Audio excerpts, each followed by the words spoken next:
இன்னைக்கு மாத்திரை சாப்பிடக்கூடிய நிறைய பேர் பண்ணக்கூடிய முக்கியமான தப்பு என்ன அப்படின்னா, நிறைய பேர் என்ன நினைக்கிறாங்க அப்படின்னா, நடைபயிற்சி மட்டும் பண்ணால் போதும், மாத்திரையை நிறுத்தலாம் அப்படின்னு ஒரு பெரிய மூட நம்பிக்கையில் இருக்காங்க. அது மட்டும் இல்லை, நிறைய பேர் நடைபயிற்சி மட்டும் பண்ணால் போதும், வெயிட்டை குறைக்கலான்னு ஒரு பெரிய மூட நம்பிக்கையில் இருக்காங்க. கரெக்ட் தானே? நீங்கள் பாருங்கள், 1 கிலோமீட்டர் நடைபயிற்சி பண்ணினா கூட 40லேருந்து 50 கலோரி மட்டும்தான் எரிக்க முடியும். அதனால நடைபயிற்சி மட்டும் பண்ணி எந்த மாத்திரையும் கண்டிப்பாக நிறுத்த முடியாது, வெயிட் கண்டிப்பாக குறைக்க முடியாது. புரிஞ்சதா இல்லையா உங்களுக்கு?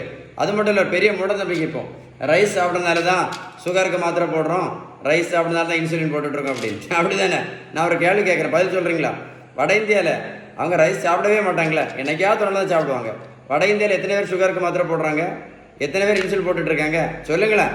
இந்த உலகத்தில், தமிழ்நாட்டில் கிடையாது, இந்த உலகத்தில் சுகருக்கும் ப்ரெஷருக்கும் மாத்திரை மட்டும் சாப்பிட்டதுனால யாருக்காவது சரியா இருக்கா? மாத்திரை மட்டும் சாப்பிட்டதுனால, இல்லை சிறுதானியம் மட்டும் சாப்பிட்டதுனால யாராவது சுகர் மாத்திரையோ இல்லை இன்சுலினோ யாராவது நடத்தியிருக்காங்களா? சிறுதானியத்தை மட்டும் சாப்பிட்டதுனால சொல்லுங்களேன்.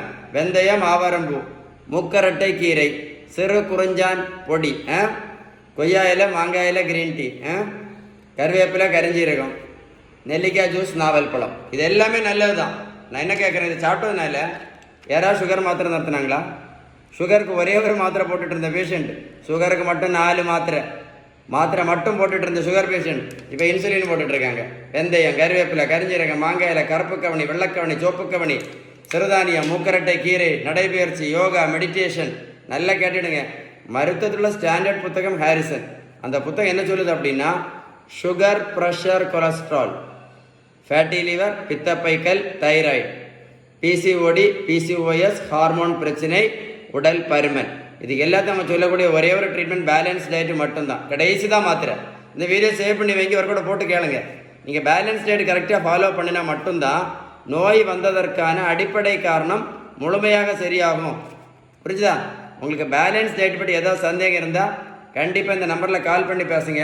திரும்ப சொல்கிறேன், நீங்கள் பேலன்ஸ் டயட் கடைப்பிடிச்சிங்கன்னு வைங்களேன், இந்த மாத்திரை இன்சுலின் இல்லாமல் இன்னும் 50 வருஷம் ஆரோக்கியமாக இருக்கலாம் அப்படின்னு நான் சொல்லலை, இந்த புத்தகம் தெளிவாக சொல்லுது. என்ன சொல்லுது அப்படின்னா, ரெமிஷன் இஸ் பாசிபிள், மாத்திரை இல்லாமல் கண்டிப்பாக இருக்கலாம். புரிஞ்சுதா? இந்த வீடியோ லைக் பண்ணி உங்கள் ஃப்ரெண்ட்ஸுக்கு ஷேர் பண்ணி கொடுங்க. யாருக்காக ஹெல்ப் பண்ணணும்னு விருப்பம் இருந்தால் இந்த வீடியோ அவங்களுக்கு அனுப்பி கொடுங்க. ஓகேவா? Stay tune.